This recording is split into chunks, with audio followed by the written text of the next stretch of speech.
Welcome to Embrace the Spiritual Podcast. Join friends Michelle and Dawn as they share tips on how you too can open your heart, raise your vibration, and reclaim your sovereignty. Hear what they have experienced and overcome in their spiritual journeys while navigating this expansive spiritual multiverse. Discover how they transform their soul lessons from ordinary into extraordinary.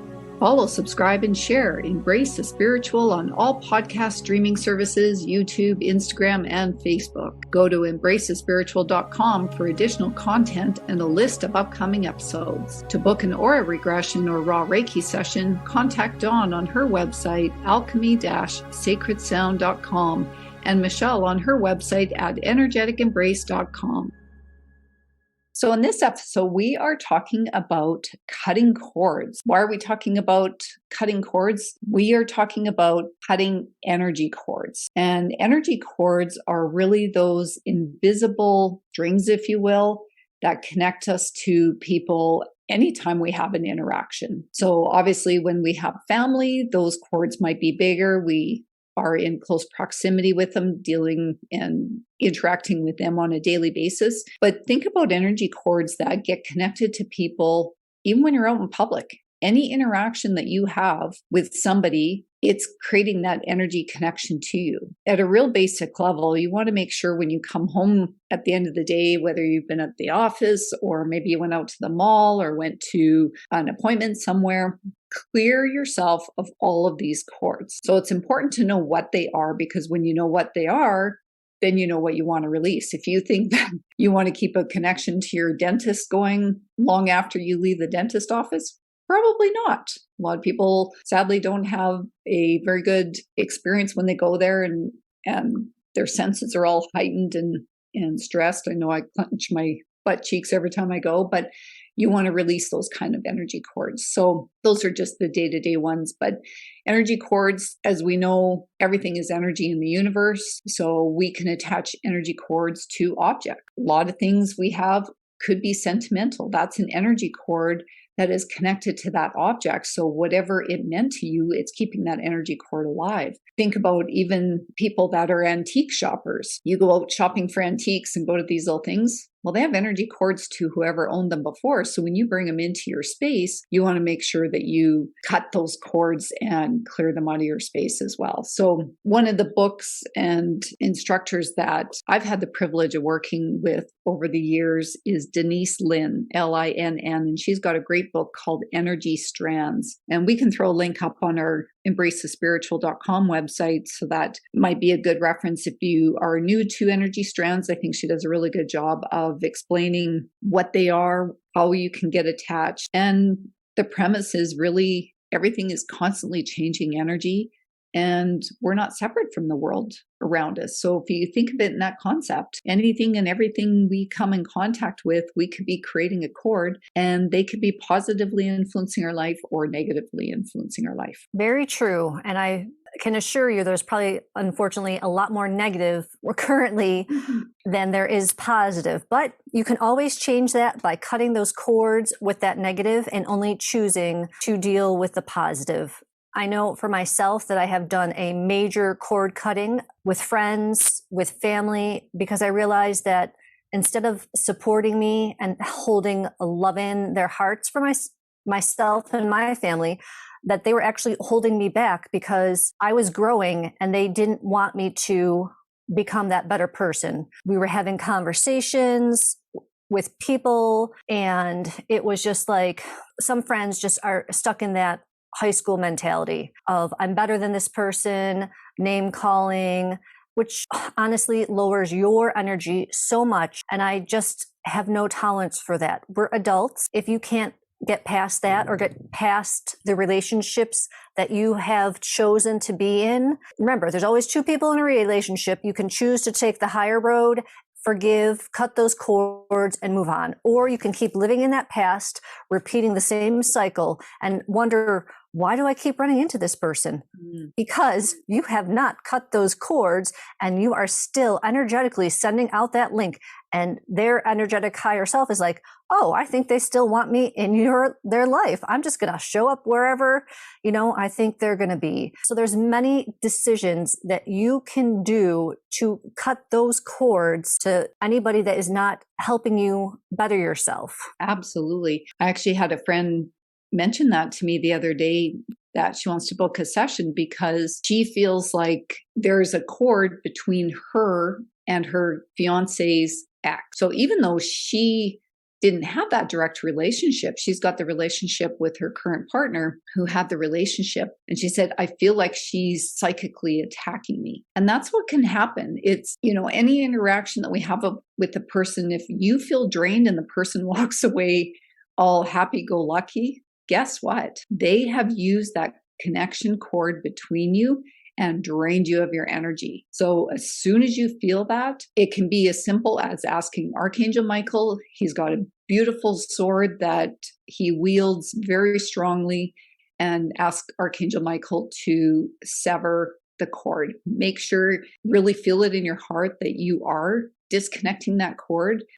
Sometimes I've imagined when I do sessions on clients that sometimes you need to feel like you are ripping that cord out with all of its roots and tentacles, just like you might, remove a weed or something from your garden where you want to make sure you get all the roots. Make sure it gets it all, because some of those cords that attach to you, especially those negative ones, they want to hold on. Someone is feeding from your energy, and it could be something that was years and years ago, past relationships, as you said, that are siphoning your energy without you even being aware. Just be mindful if you think of somebody and all of a sudden you kind of feel like crap afterwards. Oh, maybe there's an energy cord you forgot about. Also pay attention to where you felt that in your body, because energy cords can attach to any part of your body. Typically, they're kind of your solar plexus region, so kind of that stomach area in your body. So that's why if your stomach kind of gets upset thinking about a person,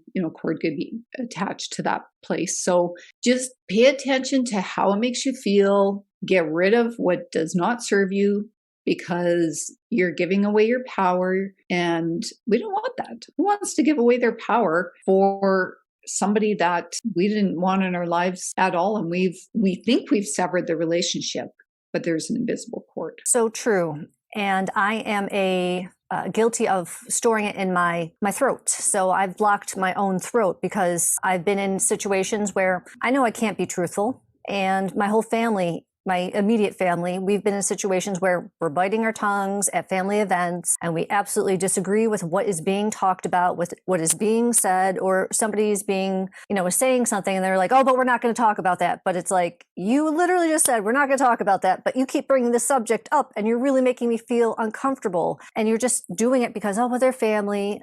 And then I came to the conclusion, what am I doing? These people do not hold love in their heart for me. Why am I putting myself in this situation over and over again? I'm not growing. I'm not doing anybody any favors. This feels so wrong. And I started cutting my family out. And there was one person in particular that I just cut the cords to, and I'm so glad I did. This person, I really thought they had love in their heart for me. But when I started talking to him, it was obvious that he wanted me to stay stuck in this system that was not honoring me, it was not honoring my husband, and it was not honoring my daughter. Because, as he put it, well, it's blood. You should stick with us because it's blood. But is it really? Because bad behavior is bad behavior. If you have somebody in your life that is doing inappropriate talking in front of children, or inappropriate language, looks, sexual dysfunction, that, I'm sorry, is wrong. We're here to protect our children. I don't care how old they are. Even if they're, just turned 18, it is not okay for a family member to look at them in a way that is inappropriate. It is a zero tolerance in my book. And because I started cutting the cords, I started realizing, oh my goodness, that has been going on. And I'm glad that I did. But this person wanted me to stay in this relationship, even though this inappropriate behavior was happening, because it was family. I'm sorry. I thought this person would have the love in their heart to accept my decision and support me because they knew that it was wrong. And instead, it got into, well, I want to talk, but I want to try to argue with you. And I realized, no, I don't have to make excuses. I know what's right. I know what's wrong. And just the way that they were talking, there was no love. There was no understanding. There was no support. They just wanted me to continue this perpetual motion kind of lies for the family. But why? I mean, I'm not in it for the money. I'm not in it for recognition, the ego. It just felt like an empty going nowhere for me. So I said, you know what? I can't. I'm not honoring myself. I'm sorry if you feel the way that you feel, but we're over and done with. And I feel 10 times better knowing that I did the right thing, especially since I do take care of a child still. She may be 18, but she's still part of my life. And I will do that for my other daughter as well. If somebody's being inappropriate, I hope that she would come to me and say something so I can stand up for her. Because if we don't stand up for her children, no matter what age they are, we are doing a disservice to ourselves, to humanity, and honestly, to Mother Earth. Wow. And that is such a brave thing that you've done. And the reason I used brave, because even right from when we're children, we've essentially been programmed, maybe unintentionally, but the reality is it is a form of programming that we are obligated to be nice and keep family in our lives, no matter what has happened, whatever dysfunction has happened. And for Dawn to just really step into that sovereignty and reclaiming her power and saying, it is not okay to have somebody treat you this way. It doesn't matter if there's blood involved, whether you're adopted, married into a family. And I know a lot of people think, well, that'll be rude to do that. Well, is it rude because you're worried about someone else's feelings over yourself? That's not okay. We can only put ourselves first. And if somebody is feeding on that energy, in Dawn's situation, becoming desperate to keep you in the circle because they know the energy that you have. And if you cut that cord, they can't access that anymore. And so then what? They either have to find their own light. So when you find yourself cutting cords, especially if you're doing that in person, sometimes you cut a cord with somebody that you're not connected to anymore. And you can do it. Doesn't matter if someone's in your life, passed away, moved away, doesn't matter. You can do this for all cords. But when you have that conversation with somebody to cut the cords and they start trying to introduce guilt onto you, trying to manipulate you to stay connected, they ultimately are trying to remove themselves from responsibility, trying to use the, yeah, but, maybe I did this because of something else, or trying to shift the blame and deflecting it back to you.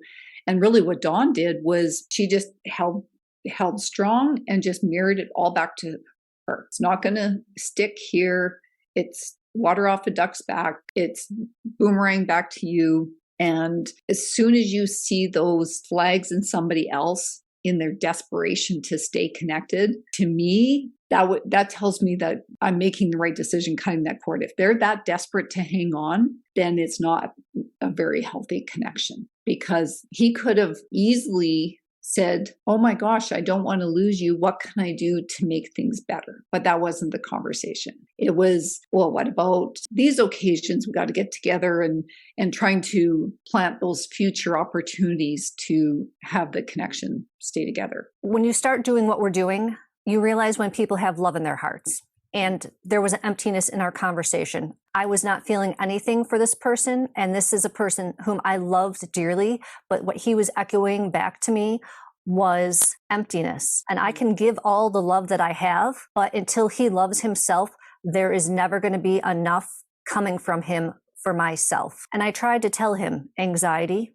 It's not mental illness, but when you let your brain take over your life to cause anxiety, victimhood, and a sense of I am owed something, that is not in a loving, respectful position for yourself. That is coming from, I need to fill a void, and this is how I think I fill that void. And cutting cords is really having true love for yourself and for that person, because these people obviously need to grow, because they couldn't echo my love back to me. And I was just filling that void that they had in their hearts, which it makes me sad, but at the same time, I'm being sovereign And this is how you reclaim your power back. Yes, I appreciate that they were part of my life and all the lessons that I have learned. And believe me, there were many, many tough, hard lessons of how I don't want to be treated. I will never treat my children, and just things that as an adult you don't do to children. And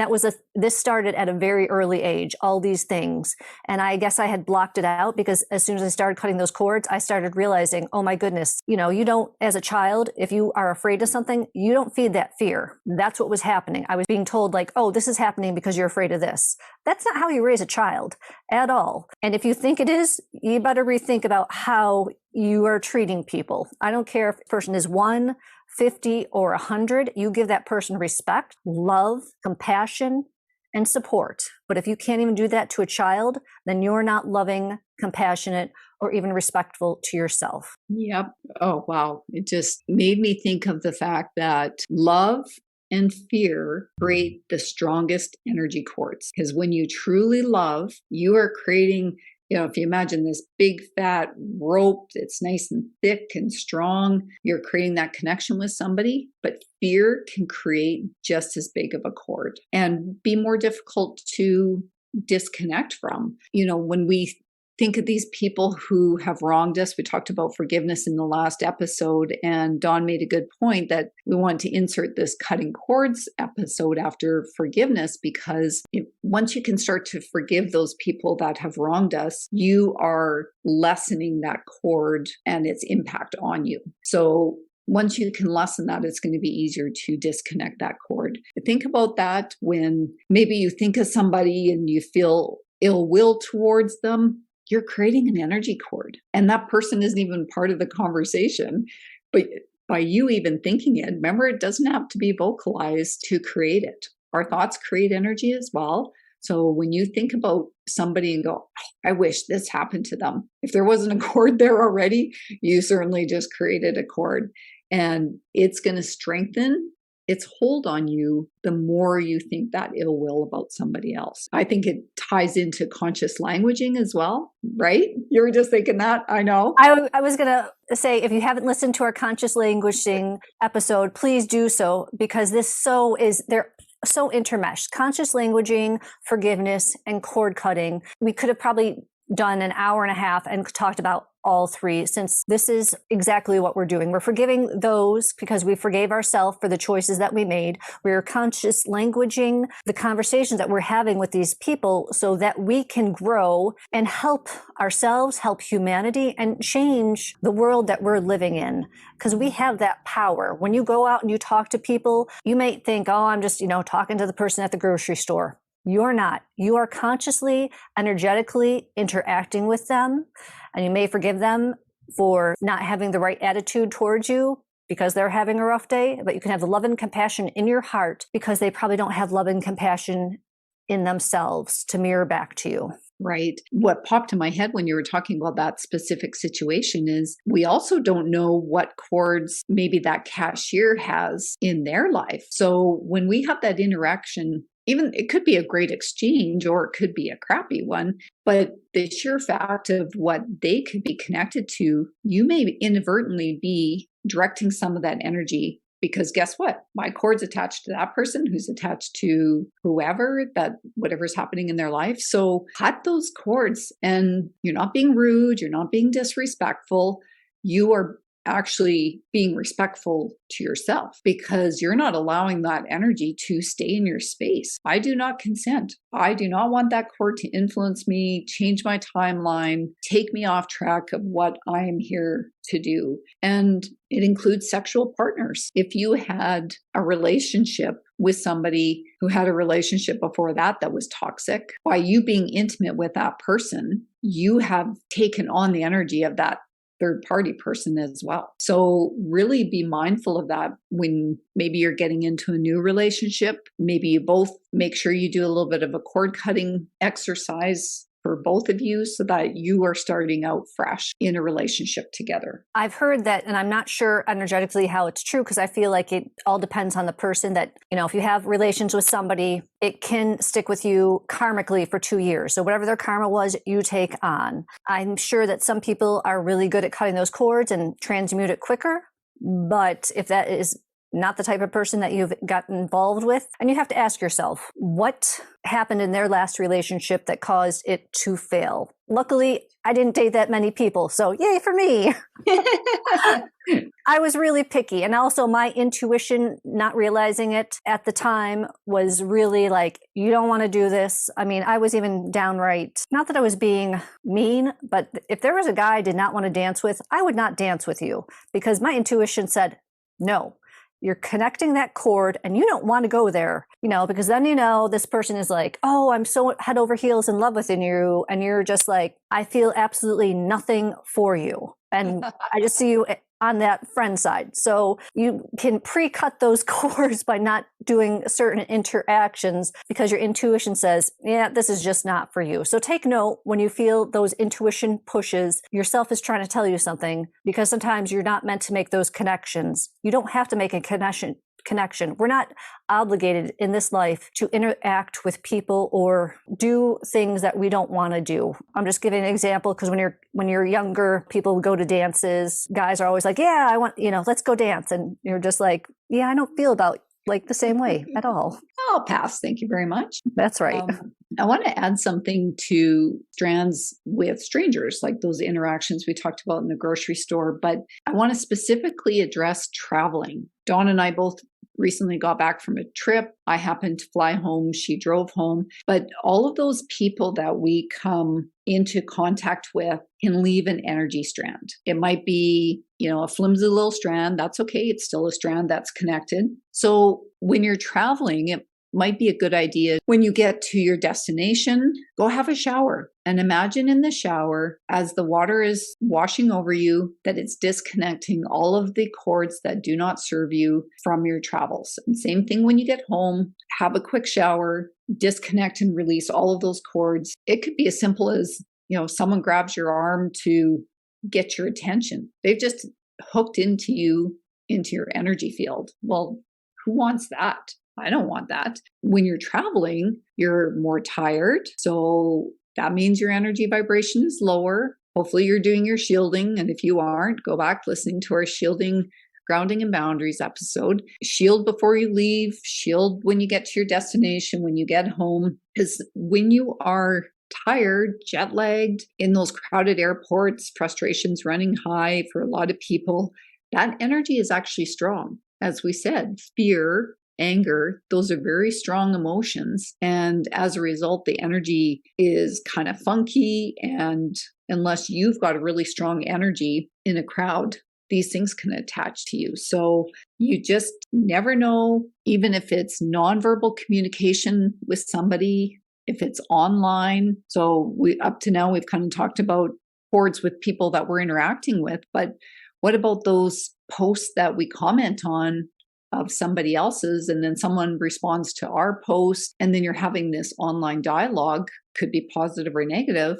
that's creating a cord, and you don't even know this person. So if you're not aware of that connection, you don't even know to release it. And as Dawn said, with the relationships, these things could even be connected decades later. Can you imagine being influenced today from something that happened 10 years ago? No thanks, because I certainly was in a different place 10 years ago than I am today. I do not want that connection to still be alive in my space. There's so many people who have not cut the cords from their past, whether it be through relationships, people passing away, events where tempers flared. So many people are living multidimensionally in the past, and because they have not cut the cords, they haven't released the stuff that happened. And I realize that there is lessons that need to be learned, but learn those lessons, get over it, and cut those cords quickly. Because we're not here to bring the past into our future. We want to start making better things for our future than living in the past and keep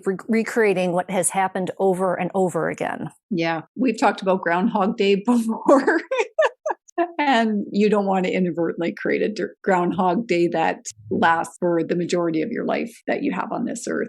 But so many people do. I can think of so many friends who just keep repeating, and I guess they're not really friends anymore because I had enough of them reliving the same thing over and over and over again and not growing and staying in that childish mentality and that hurt, wounded feeling, thinking, oh, I'm a better self.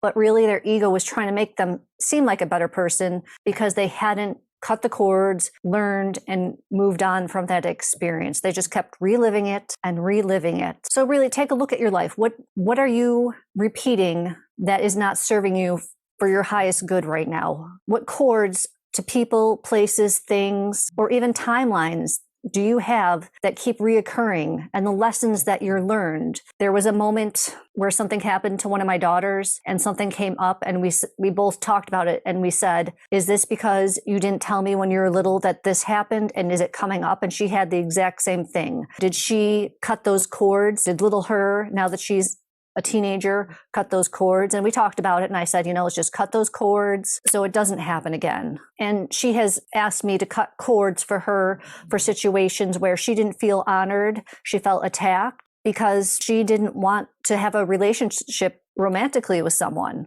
And this person, instead of understanding, lashed out. That's unfortunate. We've been talking about cord cutting, but there's also, if you don't want to cut a cord, but you want to heal a cord or transmute the energy of a cord, you can do that as well. So not all cords that are created need to be cut. We're certainly talking primarily about those cord cutting that needs to be done because as we're raising our vibration, those people are going to naturally fall away, but you still want to disconnect those cords. But there could be instances where you are in a relationship, whether it's family, work, friends, whatever the case might be, where you want to heal that cord. So maybe there's been some trauma, hurt, disappointment, argument, but you still want to stay connected to that person. Then just imagine healing that. You can ask Archangel Raphael to help you heal that energy cord, transmute the hurt and trauma that is maybe flowing between you. Because if you don't heal the cord,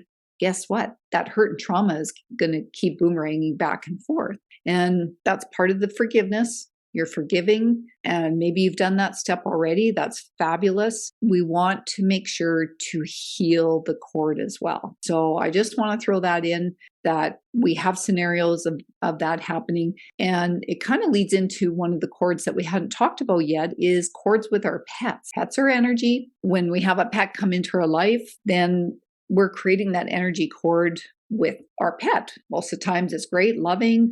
You hear stories about pets that get lost and they'll find their owners 500 miles away and somehow that pet will make it home. I had a friend that they lost a cat. I can't remember the exact time. I want to say it's a couple of years. And that cat ended up making its way back to them, had been through lots of trauma itself, poor thing. But that energy cord, it was able to find its way back. So when you think of it that way, sometimes we have stress with our pets or they get sick. Maybe have a look. If your pet is getting sick with something, just check in to make sure it's not something that's going on with you. Because we hear a lot of times, and I know of people where this has happened, where the pet has taken on an illness or disease from their humans, and it's happening through that energy cord. Pets have that unconditional love for us, so they are actually want to take it on so we don't hurt. So that's an example too where you can heal and transmute that maybe illness or disease that's happening through that cord as well. Great point. And I do love that our pets are so kind and giving that way because they do love us unconditionally, that they are willing to help us out, even if it hurts them, because they have such pure love in their hearts. And that's how they help us without us even knowing that they've taken on part of our healing process. So thank you to all our pets. Oh, they do so much for us on an energetic level. And you know what? Let's take a lesson from them. As you say, unconditional love with our pets. We can have that with people too, but make it the right people that you actually want in your life. Absolutely. One of the other types of energy cords that we can experience is cords or strands from past lives. So we've been talking about those cords that we are aware of in this lifetime, but we could have cords that are connected from past lives. So maybe doing an Akashic reading could help identify some of those things, or doing an aura hypnosis session or raw Reiki with Dawn or I. But these past life strands are, I think, really important because it could be one of the reasons that there is dysfunction in the families,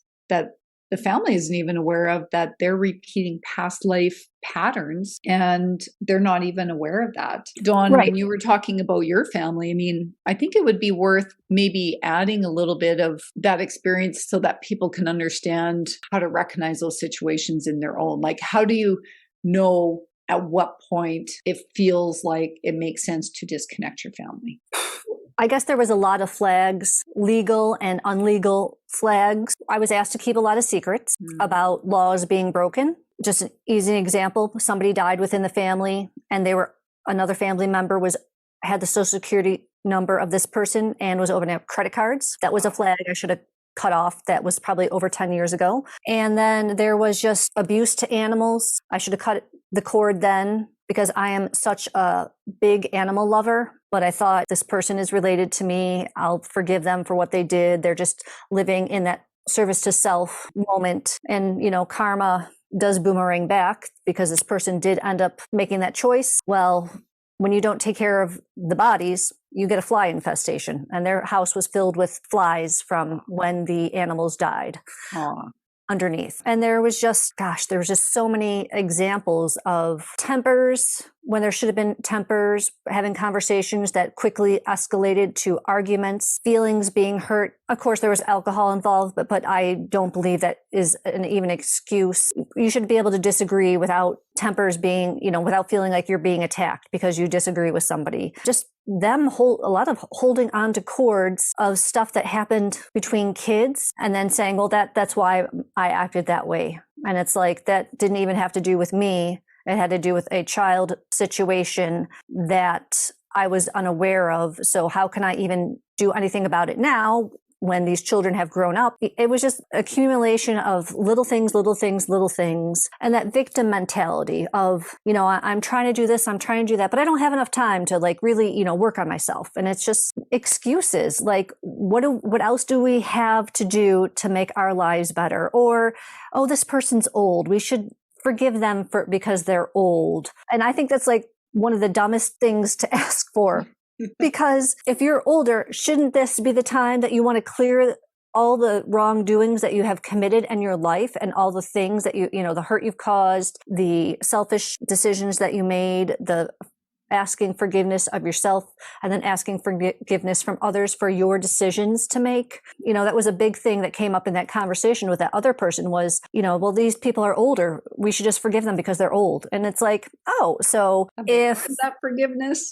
yeah, I'm like, I didn't know that, you get past a certain age and it automatically happens, even though these people are still committing the same things that they did when I and this other person was younger. So there is just so many warning signs, but I'm a really nice person. And that's because I was taught at a very young age. You have to be nice, you have to be considerate, you have to respect your family. It was ingrained into me to the point that I could not function as a person really and be true to myself. And there was a lot of anguish and emotion. And when I started to cut cords with my family, I actually asked my husband and my daughter to hold space for me. I had them there for the conversation that I had with this one family member because I thought it was going to be the hardest. And honestly, it was the easiest because this person wouldn't even let me finish speaking and was making excuses like, well, that was in the past. But you know what?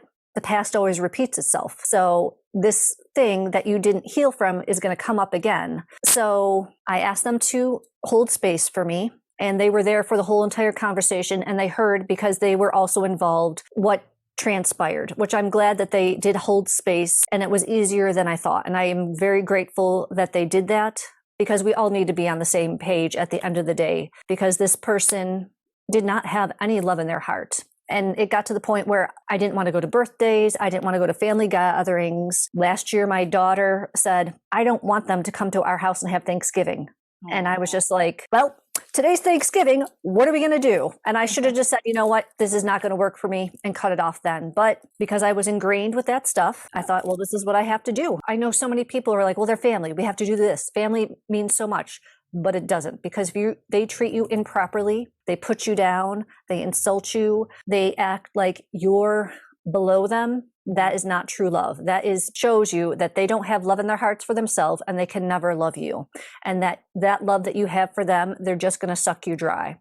And that's pretty much what we all were feeling. Is we would be going to these family situations, and we were more happier to leave than we were to go. And that tells me that I really needed to end it. So I am grateful that I did, because now I'm much happier. The love that I have for my family that I love has expanded, where the laughter, the joy, the good times we're having together, it just bloomed. And I can give that to my friends that truly care about me and want to be part of my life. I mean, I got to see you at Eureka, and I just love you so much, girl. I know. I love you so much too. It's amazing. And I know Dawn and I have such a strong, healthy cord and loving cord between us. We know what each other's thinking. You heard that earlier. We're both going to say the same thing. That's what it should feel like. And her husband and her daughter holding that space for her. That's what love is about. It's not a codependent relationship. It's not somebody that is imposing their judgments and obligations onto you. Be gentle with yourself. There's so many things that are in the past, and with that conscious languaging, just be gentle with yourself. Don't judge. You're doing something about it now, as Dawn has just stepped into that sovereignty, and it just feels lighter. You'll feel lighter as a result. Who doesn't want that feeling? The joy, the laughter, as you said. The abundance that you feel, it's just this beautiful, loving abundance that I wish everybody could hold for their loved ones. And what we should have, if we are in functional relationships, you should have so much love that you want to spend as much time as you can with a person. Unfortunately, Michelle and I live way far from each other. So these are our loving times together, which I do love and appreciate. So thank you for doing this with me. Yes. I love you so much.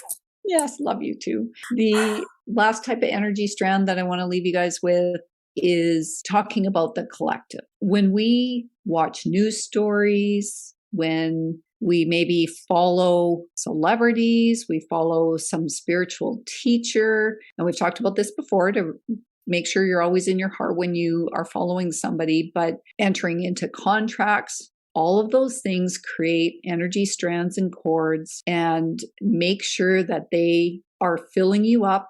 That saying, fill up your cup. Are they positive in your energy field, or are they negative? Keep the positive. Love will create the strongest energy cord. Have love for others. Have love for the people that are helping you raise your vibration and supporting you. And have love for your pets. Have love for your house. Have love for your land.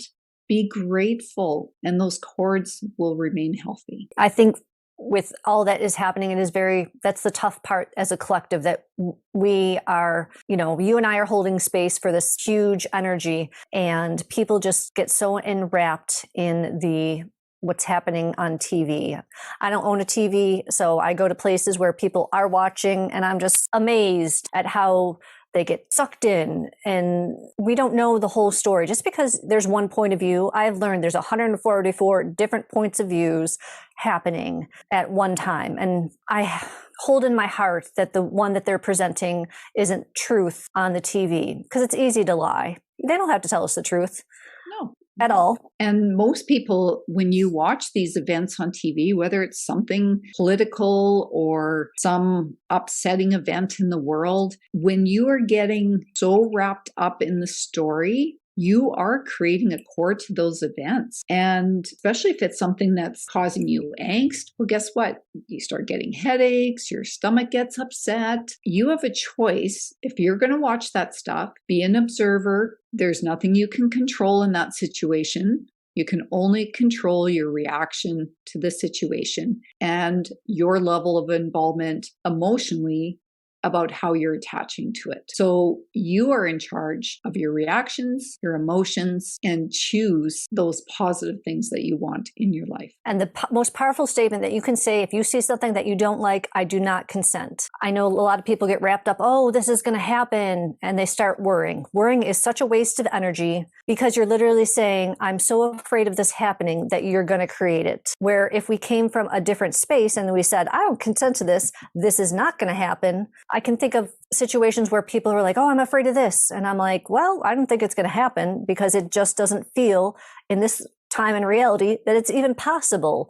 You know, we had like Nostradamus and, oh, who is that woman with the long hair? I can't remember her name. You know, that they made all these predictions. Well, predictions are what they saw at that time and place. We are on a very fluid timeline, and it doesn't mean that it can happen. We as a collective can either consent to it or not consent to it. I'm still waiting for what is it, World War III or whatever that's supposed to be happening. I know it's not going to happen. Last year? Yeah. Yeah, I know. When did it happen? Did it happen 10 years ago? What timeline were we on? But it's laughable. We are powerful creator beings. Start believing it. Start knowing it in your heart. And you can create these relationships that you want, that you deserve. And your life will change once you start taking these steps. I feel like we're always like, hey, I got this great product. But it's so true. And I haven't even, started. It hasn't even been a year, and I've made such gigantic leaps. And I know Michelle has too. I'm so proud of her. Thank you. She's made so many changes. She's so beautiful. And you too can make these changes in your life. Cut those cords. Get on that timeline that you want to create the things that you need in your life to make you the best person that you can be. And have the faith and the trust in knowing that the greater universal source will always have your back. Absolutely. And if you haven't listened to conscious languaging, I encourage you to go back and listen to that, because really take that conscious languaging and apply it to the interactions you have on a day-to-day basis. Conscious words, make them conscious, make them positive, and make sure that they are helping raise your vibration. Stay tuned for our next episode on archangels. Learn how to incorporate them into your lives so they can help you heal on a different level. Follow, subscribe, and share Embrace the Spiritual on all podcast streaming services, YouTube, Instagram, and Facebook. Go to embracethespiritual.com for additional content and a list of upcoming episodes. To book an aura regression or raw Reiki session, contact Dawn on her website, alchemy-sacredsound.com, and Michelle on her website at energetisembrace.com. Infinite love and gratitude. Thank you for joining us.